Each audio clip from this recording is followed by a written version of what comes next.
Muito bem, pessoal, sejam todos e todas muito bem-vindos, né? Essa nossa aula As Origens da Filosofia. Dando continuidade, então, ao nosso conteúdo, nós vamos tentar compreender, então, né? Uma vez que vimos o que é o ato de filosofar, né? Uma vez que nós conseguimos ter uma dimensão geral da filosofia em si, não apenas a filosofia como especialidade, mas também a filosofia humana, né? O ato de que todos os seres humanos estão, né, propensos à filosofia. Nós tentamos então encontrar, né, de forma histórica, né, que estamos tratando da história da filosofia, né, as origens em si, de quando, né, no tempo e onde no espaço nós encontramos o surgimento disso que nós estamos chamando aqui de filosofia. Tá bom? Quando a gente fala sobre origens da filosofia, é necessário que a gente tenha em mente, a primeira coisa é o seguinte, dizer que os seres humanos sempre foram capazes de filosofar, né? Desde que nós temos o pensamento, desde que nós conseguimos nos compreender como pessoas, né? como seres reais que vivem o mundo real, o ser humano está filosofando, mas quando nós nos colocamos diante de uma questão que é encontrar, né, no tempo e no espaço a origem de uma filosofia, e aqui vamos falar aqui de filosofia com F maiúsculo, né? A filosofia enquanto categoria, filosofia enquanto conjunto, né, estrutura de pensamento. Bom, então a gente tem data e local, né, para poder nos referenciar. Né? Embora a gente fale de uma filosofia de modo geral, né, enquadra-se aí a chamada filosofia oriental, né, os grandes sábios do Oriente, a gente vai acabar falando especificamente de uma filosofia ocidental. Mas vamos tentar entender isso aqui de forma um pouco mais tranquila, um pouco mais lenta, né, para a gente poder não atropelar as coisas. Bom, falar então das origens da filosofia, eu vou pedir para vocês darem uma lida aqui, se vocês puderem pausar o vídeo agora, né, dar uma lida tranquila nesta citação. Eu vou ler com vocês rapidamente. É uma citação do Hegel, né, um grande filósofo da modernidade, né, do finalzinho da modernidade, já início da contemporaneidade. O Hegel tem um recorte da fala dele, que ele diz o seguinte: a filosofia como pensamento do mundo só aparece quando a realidade efetuou e completou o processo de sua formação. Né? Quando a filosofia chega com a sua luz crepuscular a um mundo, né, já a anoitecer. Quando a filosofia chega com a sua luz crepuscular a um mundo já a anoitecer. É quando uma manifestação de vida está prestes a findar. Quando as sombras da noite começaram a cair, é que levanta voo o pássaro da Minerva. Essa fala de Hegel, né, ela pode parecer um pouco confusa aqui, um pouco poética também, mas ela retrata um pouco do que nós vamos tratar nessa aula aqui, porque diz respeito ao seguinte. Inclusive aqui nessa passagem, o Hegel ele faz alusão à deusa Minerva, né? Que na verdade a deusa Minerva é a mesma deusa de Atenas, né? De Atena. É o nome romano, né, para Atena. Né? E o pássaro da Minerva, que na ilustração nós temos, né, a coruja, né, que geralmente é vista como um símbolo de sabedoria, né? Nós temos, por exemplo, aí na área da educação, por exemplo, a coruja como um símbolo. Né? Isso é bastante interessante aqui porque diz respeito ao seguinte: nesta frase, Hegel está dizendo que a filosofia ela tem local e data específica para surgir. Né? E ele vai dizer, né, que a filosofia como um pensamento do mundo, ele está qualificando a filosofia aqui, ela somente vai aparecer quando a realidade efetuou e completou o processo de sua formação. Ele está dizendo o seguinte, que o ser humano ele existe, né? Só que nós precisaríamos pensar um ser humano como um ser que está em processo de amadurecimento e quando enfim, né, a realidade humana está amadurecida, quando enfim ela se completa, bom, aí sim a filosofia surge. A filosofia surgiria então no processo de amadurecimento da humanidade. né? Temos uma humanidade, né, que vai indo nos períodos arcaicos, né, pré-antigos, ela está em um processo de formação, né, está amadurecendo, né? E neste processo de amadurecimento nós vamos falar sobre os mitos, né? Deixa eu colocar aqui, estou escrevendo com o mouse, a letra está ficando horrorosa, né? E a filosofia, ela é posterior aos mitos, né? A filosofia, então, é o grande crepúsculo da vida humana, né? Ele completa a frase dizendo, olha, quando a filosofia chega, né, este momento é quando a filosofia chega com a sua luz crepuscular ao mundo já a anoitecer. É como se nós imaginássemos, né, um mundo, uma realidade humana que ela nasceu, ela, né, cresceu, ela amadureceu, e quando ela parecia não ter mais para onde, né, crescer, quando ela parecia se findar, quando ela parecia, né, já estar no período de maior glória, já tivesse acontecido, né, é aí sim que a filosofia surge para revolucionar a humanidade. E aí ele faz uma alusão, né, ao pássaro da Minerva, a coruja, que ele diz, quando as sombras da noite começam a cair, é que levanta voo o pássaro de Minerva. Fazendo alusão mesmo à coruja, né, que é um animal que tem um olfato, né, muito aguçado, tem uma visão muito aguçada, enxerga à noite, é um animal de hábitos noturnos, né, que gira a cabeça praticamente completamente, né? Então ela consegue enxergar de todos os ângulos. Então é um animal que representa a sapiência, representa a sabedoria. E o Hegel, com esta frase, ele está querendo reafirmar o papel da filosofia, né, como a portadora do conhecimento, como a janela do ser humano para o conhecimento, né? Com a sua luz crepuscular, a filosofia aparece em um mundo que parecia anoitecer. Esta alusão que ele dá aqui à noite, né, a vida prestes a findar, né, as sombras da noite, ele está falando sobre os mitos, né, e nós vamos tentar entender isso aqui de forma um pouquinho melhor. Bom, sobre a consciência mítica, então, né? Antes de falar da filosofia em si, né, nós estamos falando do ser humano que vive, né, um ser humano que, desde que existe o ser humano é um ser que, de alguma forma, ele produz um tipo de conhecimento, né? O ser humano ele é capaz de enxergar a realidade dele, né, e de buscar explicar essa realidade. Bom, se o ser humano sempre esteve, né, de alguma forma, produzindo algum tipo de conhecimento, eu poderia dizer que o mito, que está antes da filosofia, né, eu poderia dizer que o mito é um tipo de conhecimento, né? Essa pergunta é uma pergunta válida, é uma pergunta importante, e a resposta é sim, né? Eu posso sim dizer que o mito é um tipo de conhecimento, mas eu preciso ter um pouco de zelo ao afirmar isso, né? Porque, na verdade, o que acontece e essa frase aqui ela é bastante interessante, que diz, o mito vivido é uma verdade.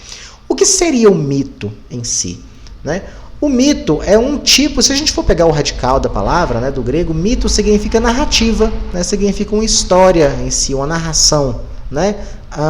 E o mito, ele diz respeito a um tipo de explicação que o ser humano cria, né, e que é recontado, né, a narrativa, né, daí vem mito, é recontado oralmente, as pessoas, né, elas vão construindo uma ideia de construção, elas vão construindo uma ideia de existência, uma ideia de realidade, geralmente uma ideia que demonstra a dificuldade que o ser humano tem e sempre teve em lidar, né, com os fenômenos naturais, né, com aquilo que é superior ao homem, ou aquilo que ele não consegue explicar de forma imediata, né, de forma racional.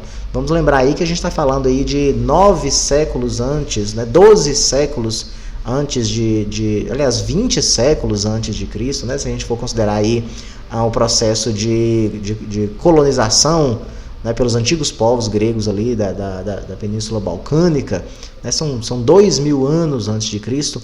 Então veja bem, é uma realidade onde a explicação de tudo e das coisas que acontecem, né, os fenômenos como vida, morte, nascimento, doença, juventude, velhice, os fenômenos naturais, chuva, trovão, noite, inverno, verão e por aí vai, né, são fenômenos que o ser humano ele busca conhecer de alguma forma, mas ele não tem, é limitada, né, a fonte de informações que ele tem para explicar aquilo, né? Mas ainda assim o ser humano ele busca explicar, né? E geralmente é atribuindo, aí no caso aqui, este caso específico, né, que nós estamos falando aqui do nascimento da filosofia na Grécia, então estamos tratando do mito na Grécia, né, tende a atribuir a todos os tipos de fenômenos, né, um ser mitológico, geralmente um ser divino, né, um deus. Então temos as figurações aí dos deuses que explicam tudo, que explica o amor, que explica o ódio, que explica a vingança, que explica a morte, que explica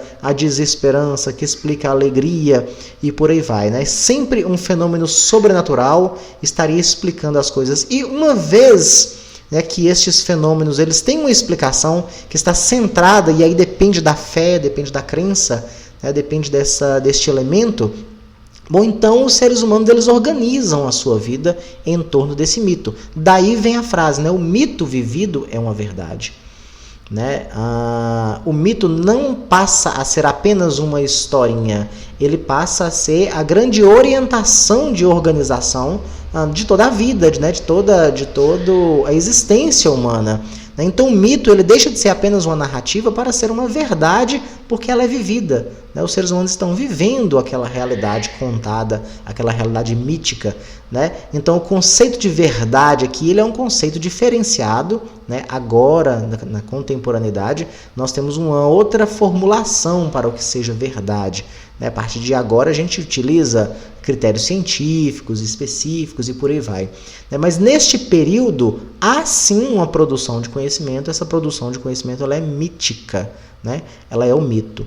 Bom, mas a partir disso eu posso dizer também que o mito é uma intuição compreensiva da realidade, né?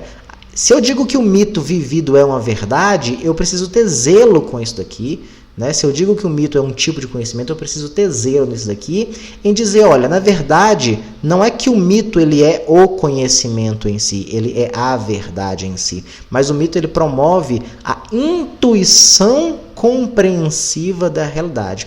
Ele permite que, de algum modo, né, dentro de uma estrutura específica, que é a estrutura mitológica, o ser humano compreenda uma realidade vivida.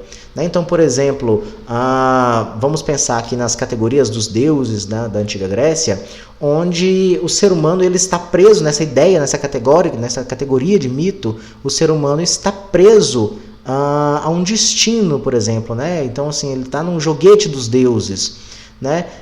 Então, por exemplo, se uma pessoa se apaixona por outra pessoa, aquilo é obra de um deus específico, né? O Cupido, talvez, né? Que jogou aquele indivíduo nos braços daquela outra pessoa.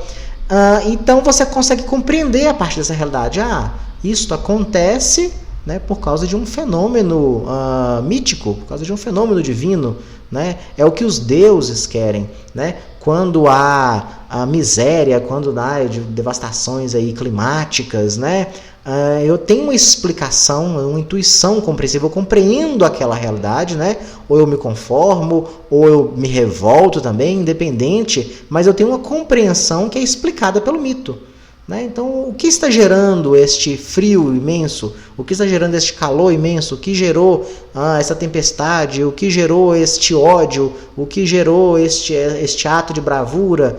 Né? Então, a explicação, eu tenho uma compreensão, pelo menos, de uma realidade. A realidade está sendo vivida, ela está acontecendo, ela precisa ser compreendida. A compreensão ela vai se dar por intuição mítica, ou seja, o mito ele está centrado, ele está como uma estrutura de pensamento, uma estrutura que carrega em si e que consegue, né, organizar esta compreensão da realidade. Então, sim, é verdade, eu posso dizer que o mito é um tipo de conhecimento. Só que eu preciso ter cuidado ao dizer isso, porque é diferente do conhecimento que eu terei posteriormente com a filosofia. Bom, Para a gente falar então da passagem do mito para a filosofia, vamos entender aqui um pouquinho sobre a história, né, da civilização grega. Isso aqui, essa matéria que eu não vou me aprofundar nisso, porque vocês terão isso com o professor de história, né? Bom, mas é necessário que a gente compreenda o seguinte: a civilização grega, né, aqui a gente tem um mapinha aqui da Península Balcânica, né? Aqui encontramos a Grécia, né? Encontramos, deixa eu mudar a corzinha aqui, dá para um vermelho. Né, aqui temos a Grécia, né, temos as ilhas gregas, né? Essa península que temos, conseguimos ver aqui a Itália, né, a botinha da Itália, né? Aqui temos a Ásia Menor, né, aqui o Mar Mediterrâneo. Bom, essa civilização grega, né, os povos que colonizaram essas ilhas, foram vários povos, né, e de forma não organizada, ou seja, não foram todos juntos.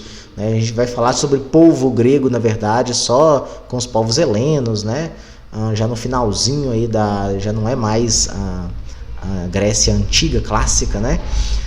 Mas essa civilização, ela passou a ocupar esse terreno aqui cerca de 2000 anos antes de Cristo, né? Século 20 antes de Cristo. Nós estamos vivendo hoje o século 21 depois de Cristo.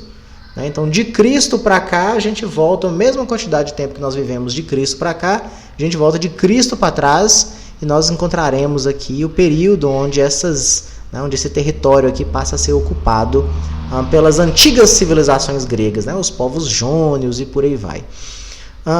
Bom, neste processo de colonização, né, de ocupação deste território aqui, a gente vai perceber que os distintos povos, né, que estão espalhados aqui, eles vão ter algumas coisas em comum, porque eles são povos que se originam, né, de mesmos agrupamentos. Vão ter diversas diferenças, mas vão ter algumas coisas em comuns, né? E quando a gente percebe, vai fazendo um mosaico, né, das coisas que se tem em comum, a primeira que nós vamos encontrar de forma bem lúcida são as narrativas, né, sobre tudo, né? A forma como esses indivíduos aqui explicam a sua própria existência, né, os seus parentescos, inclusive, né, de onde vieram, né, o que explica tudo, o que explica o nascimento deles, né, aquela coisa que a gente tem hoje dentro do cristianismo, né, que nós lemos lá o livro do Gênesis, né, e a primeira frase do livro é: no princípio era o quê? Então, o que explica, né, quando inicia a humanidade, quando inicia as coisas, né, qual é o princípio de tudo, né? E uma vez que a gente compreende este princípio, né, como chegamos até aqui? Bom, os mitos, as narrações, né, a forma como todos esses povos aqui estão explicando isso, nós vamos encontrar aqui algumas intersecções. Algumas coisas vão se diferir de um povo para o outro, né, e outras elas vão se encontrar. É daqui então que nascem os chamados mitos, né, que eram recitadas ou cantadas ou mesmo declamadas em praça pública. Aqui nós estamos vivendo um processo inicialmente sem escrita. Depois nós veremos a importância da escrita, né, como a escrita foi importante aqui. Mas principalmente a ideia de contar a história. É uma necessidade que o ser humano sempre tem também de contar a sua história. Né? Esses mitos eles eram contados de formas diversas, eles eram recitados, eles eram declamados na forma de poesias, né? Eles eram cantados, né, por comerciantes, por ambulantes, né, por viajantes e por aí vai. Né? Era um hábito que se tinha. E as crianças aprendiam desde cedo também, porque o mito, como nós vimos, é o que vai organizar, né, a vida humana, é o que vai explicar toda a organização humana, aquilo que deve ser naturalizado, aquilo que deve ser rejeitado e por aí vai. Bom, para a construção então desses mitos, que é um processo longo, né, são vários séculos aqui, se a gente for falar sobre a origem da filosofia como nós a conhecemos, a chamada filosofia antiga, né, isso vai se dar no século 6 a.C. Veja bem, essa civilização aqui nós estamos dizendo que ela tem origem mais ou menos no século 20 a.C. Né? Então, do século XX aí pula para o século XIX, século XVIII, século XVII, XVI, XV, XIV, XIII, XII, XI, X, 9, 8, 7, 6. Né? Ou seja, 14 anos vão se passar. 14 anos não, 14 séculos, 1400 anos vão se passar desde o início dessa civilização. Né? Então esses mitos eles vão se fortificar, vão se fortalecer, eles vão se transformar ao longo de 1400 anos, sempre de forma oral, até chegarmos no século VI, século VI a.C., tá bom? onde dá-se início à filosofia.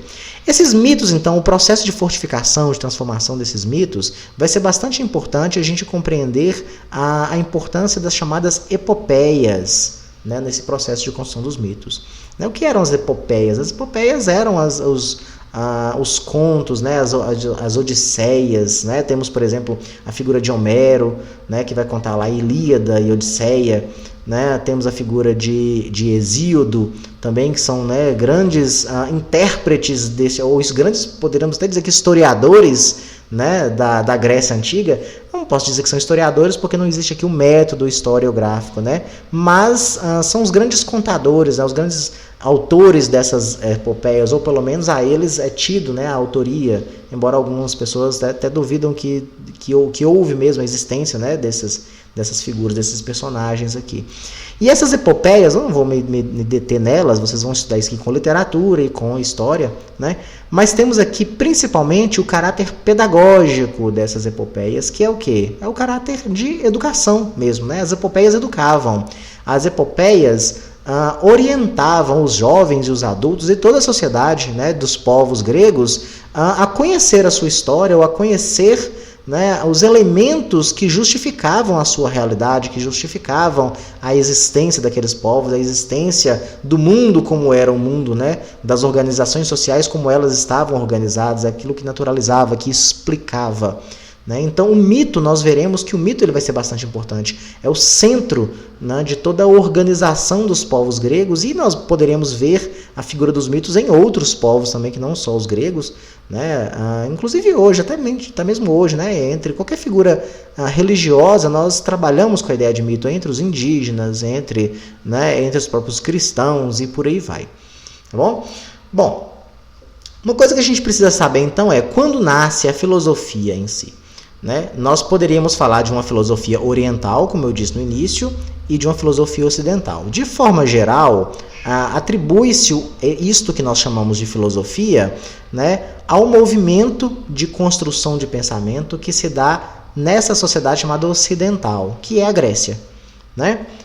Embora tenhamos também aí algo que a gente possa chamar de filosofia oriental, que seja inclusive mais antiga, mas os historiadores da filosofia, eles acabam desconsiderando pelo fato de que esta filosofia oriental, por muitas vezes, ela está muito ainda arraigada em mitos, né? E nós iremos considerar como filosofia aqui um processo de transformação, de passagem do mito para uma outra coisa, né, que nós veremos aqui, que seria a razão e a argumentação.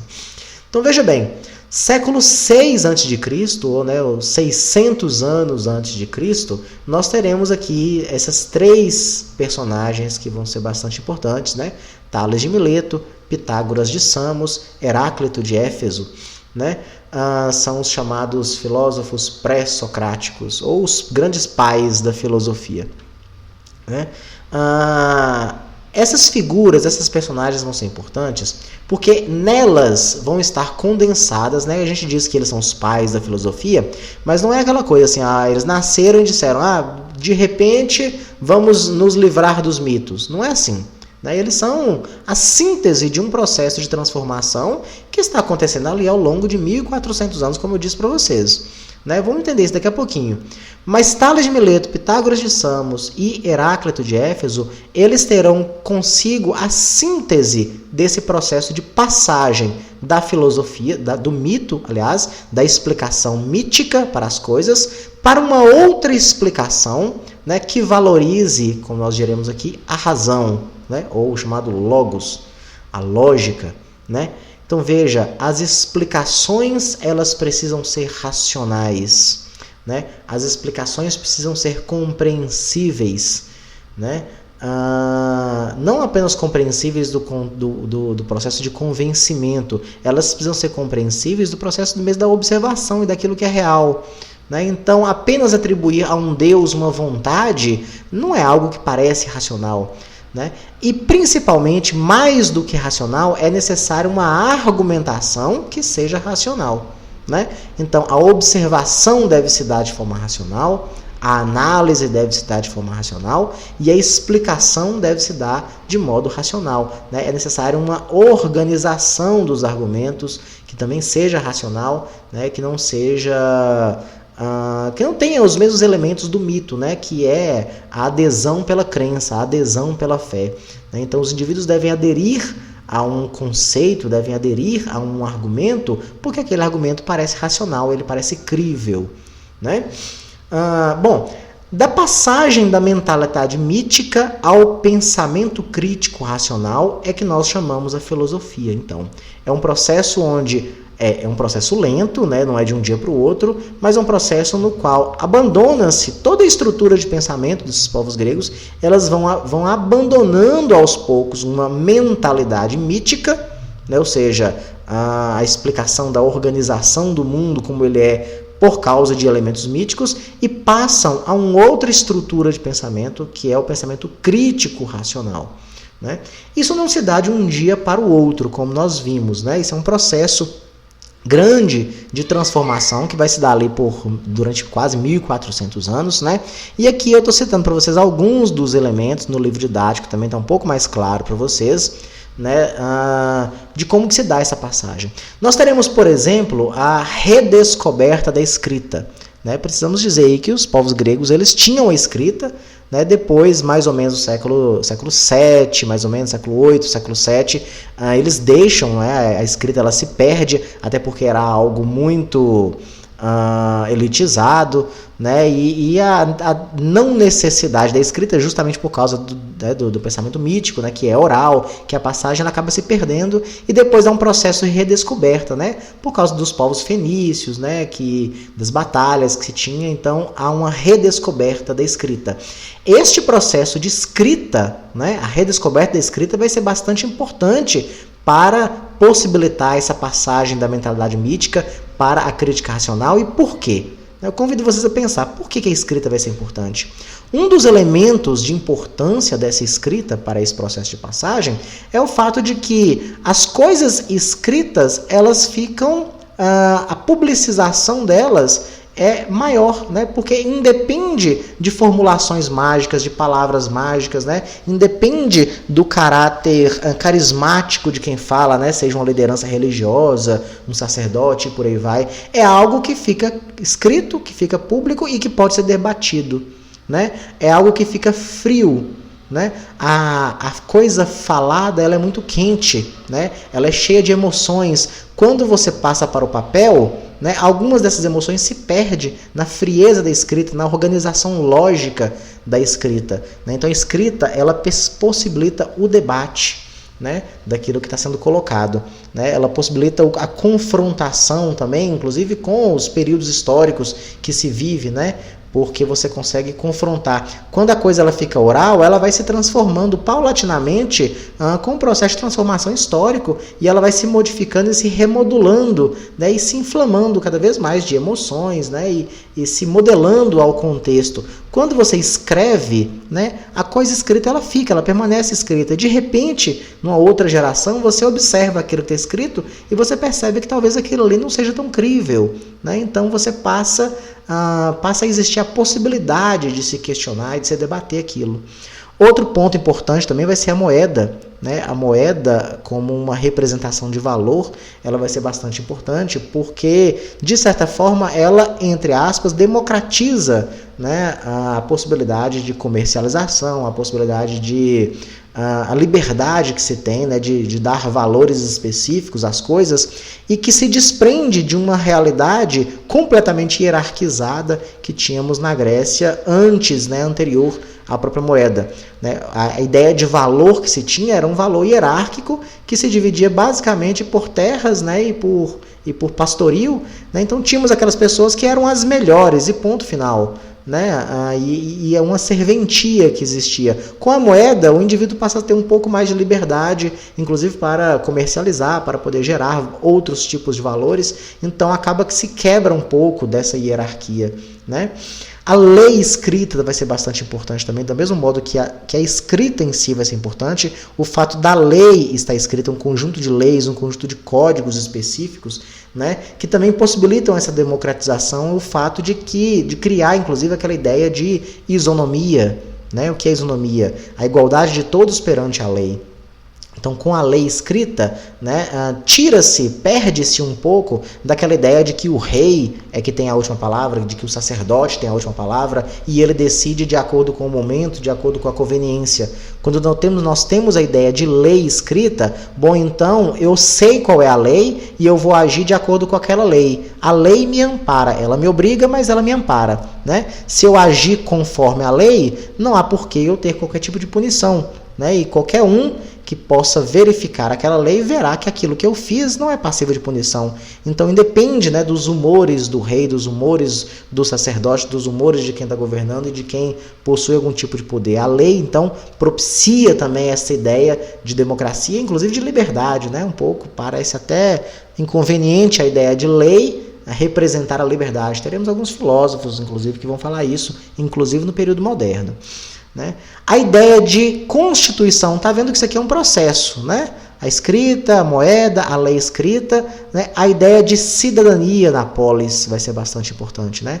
Com a lei escrita também, essa ideia de cidadania, de participação, né? De concidadão.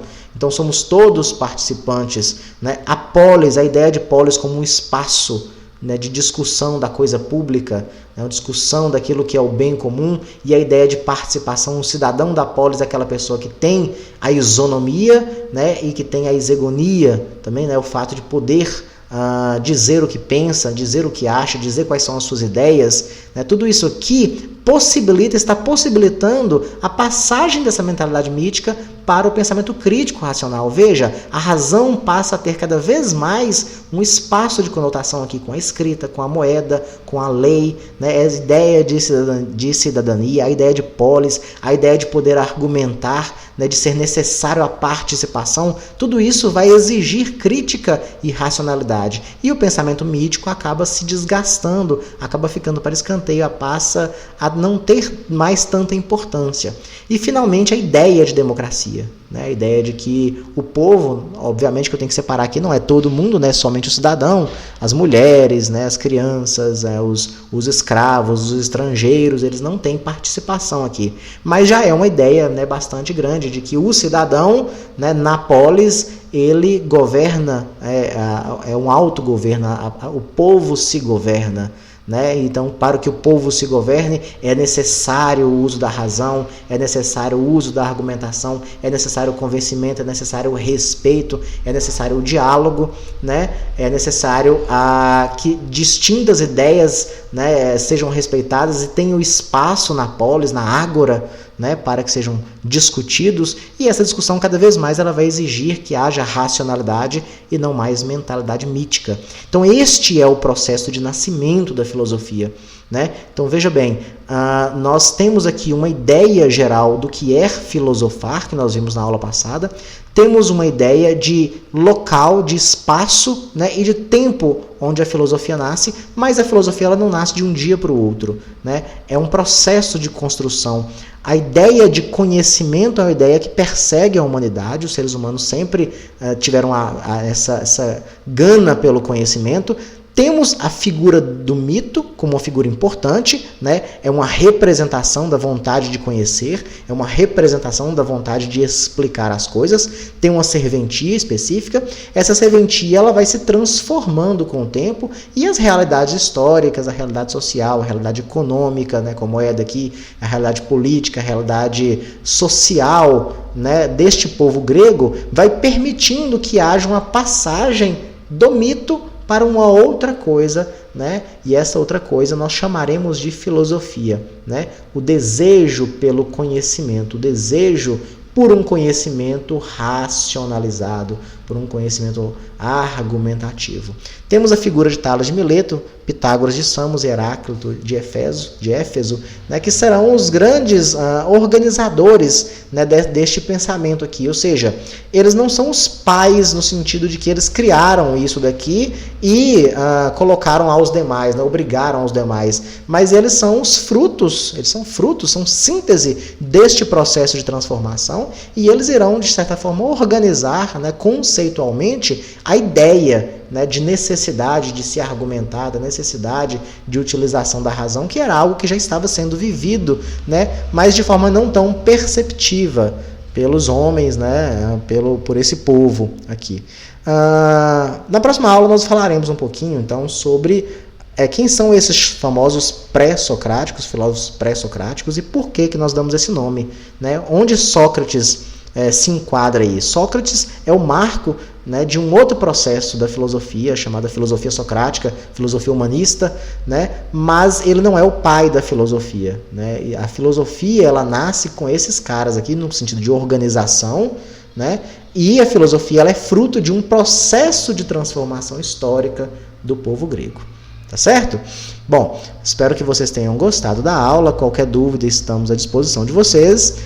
Façam a leitura, né, do material que eu estou deixando para vocês. Está escrito aí no Classroom quais são as páginas que eu quero que vocês leiam. E é isso aí. Bons estudos para vocês. Fiquem com Deus. Até mais.